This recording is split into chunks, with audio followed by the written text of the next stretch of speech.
Hey guys, I received something very exciting this week from Gazzew, and I'm stoked to be able to share them with you. Prototype Boba Linear Thocks, and I think they are amazing. If you've been waiting for a thocky, non-silent linear boba, they're in the works. While the prototype stem color is red, the production color will be dark purple. The first production of stems has finished and are en route to Gazzew as this is being recorded, with an ETA for the end of next week, June 25th, 2021.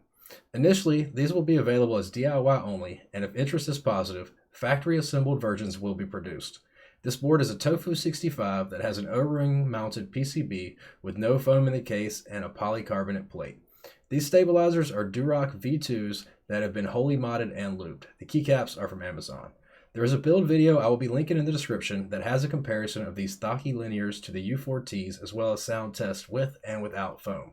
Thanks for dropping by, and be sure to like and subscribe for all the upcoming content.